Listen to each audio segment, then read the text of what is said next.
Greetings of the day. I am Lakshman Jajodia, Assistant Professor, Department of Advanced Management Studies, GS College of Commerce, Wardha. In the last lecture or in the last video of project appraisal and finance, we have discussed about risk, uncertainty and certainty. We have discussed that when with respect to any project or capital budgeting decision, there is high certainty, there would be low risk. There is an inverse relationship between the both. High the risk, low the certainty, that means we are not knowing much factors about the project. In this video, we will discuss about sources of risk from where we have to find out a risk can arise. The first source can be project specific risk.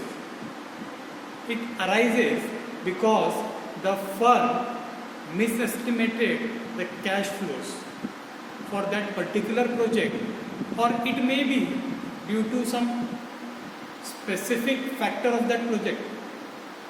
If suppose any firm for a particular project has misestimated, or we can say miscalculated its inflows and outflow, then there would be that particular project specific risk to that firm.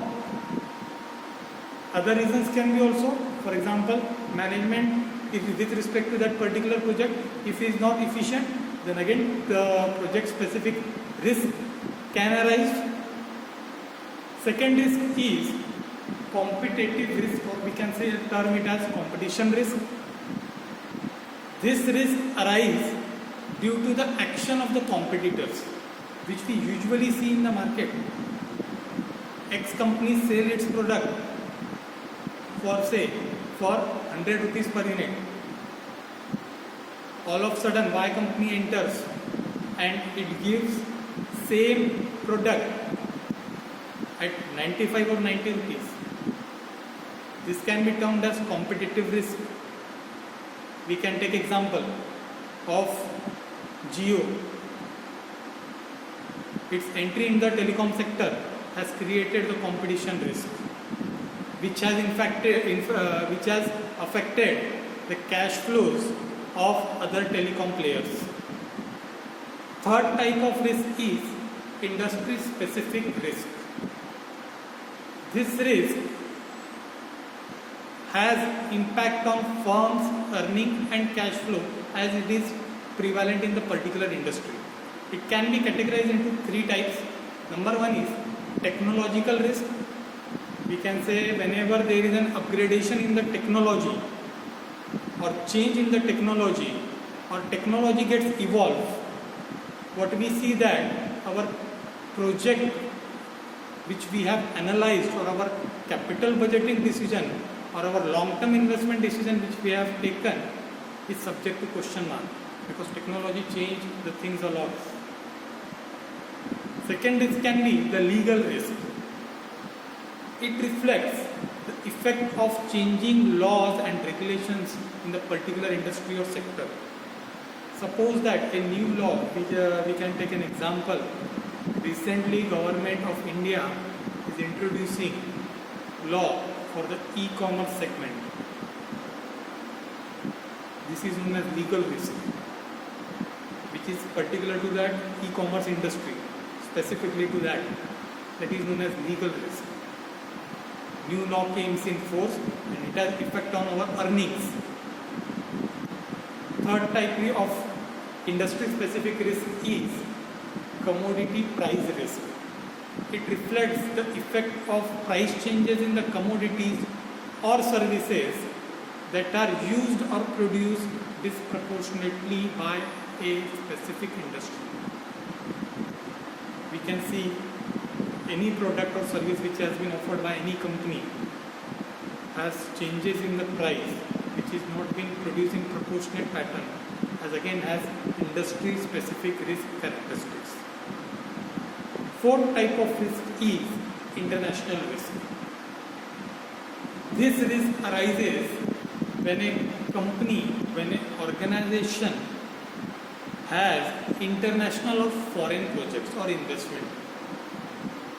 Whenever we enter into the international area for the purpose of execution of transaction, we have to deal with the exchange rate. There is an exchange rate risk. There can be political risk which can affect our project. For example, in this current pandemic, we have seen that Indian government has banned certain Chinese applications. It has arisen due to the international risk. The applications were made from the China. If they were having the customer base in India, as soon as the decision came, as soon as the law came, there arises the international risk.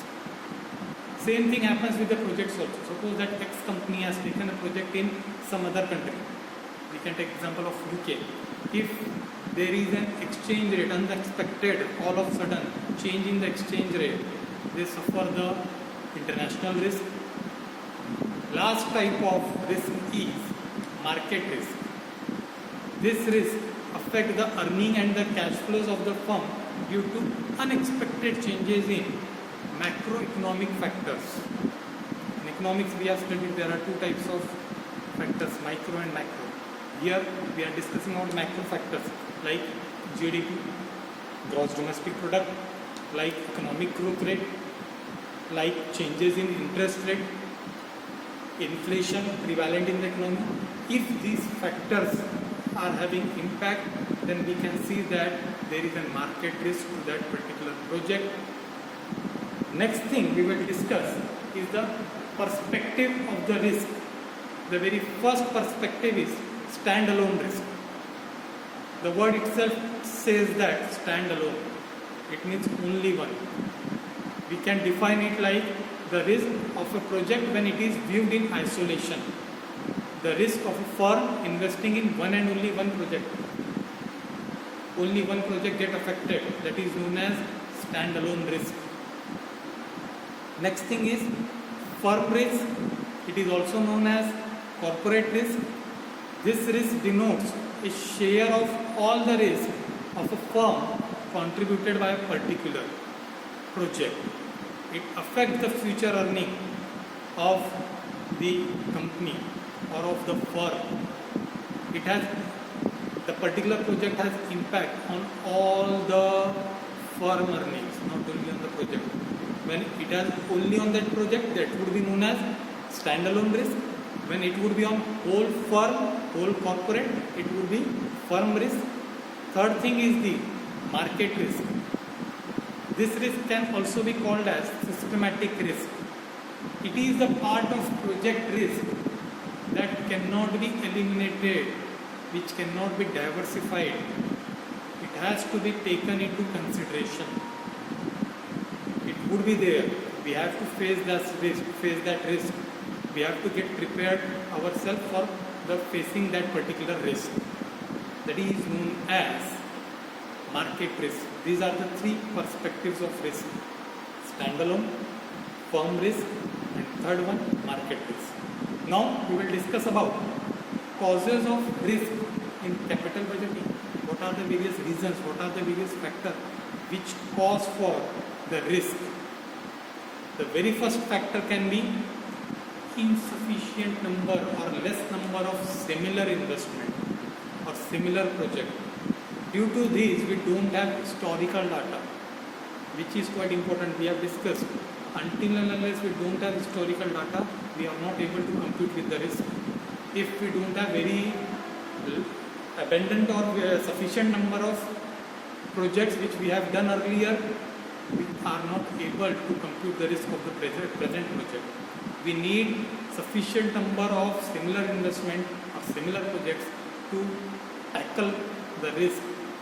The very first cause can be insufficient number of similar investment. Second cause, changing in external economic environment. We are seeing that the economic environment is dynamic, is changing continuously. Various factors are responsible. Today in global economy of any country, various factors are responsible for economic environment changes. We can take an example again of COVID-19. It has changed a lot economic environment of India itself. These factors affect, or these changes affect the capital budgeting decision. Third thing, when there is biasness in data and in assessment. Whenever any of the person from financial department is analyzing any project, if he or she suffers from any kind of biasness while taking data, while making an assessment, the whole project get affected and a new risk can arise. For example, if someone has taken in today's this pandemic scenario the optimistic approach, then the results will be different. If someone has taken the pessimistic approach, the results will again be different. So this biasness while calculating should be taken into consideration, because it can result in arising of risk. Next thing is the misinterpretation. We can say that if whatever written in the analysis, if it is not properly interpreted and if it is not properly understood, there can be a big risk for that particular long-term investment decision. So we should avoid misinterpretation so that risk could be minimized. Next thing being errors in the analysis part. Various times due to negligence, due to less knowledge, or due to any kind of these factors, there we can find errors while in the analysis. It also affects, it can change the results. And when the results are changed positively, it is okay, it is good thing. But errors normally result to the negative effects which give rise to risk. Next thing is the important part, that is limited management talent availability and emphasis. For a particular project or for a particular investment decision, we need a talent pool which can have brainstorming on it, which can think upon, which can critically say that this project should be taken or not, this investment should be made or not. But the availability of these personnel is very difficult. It is been seen sometimes they are not able to devote the time, as they have limited people and with the limited hours.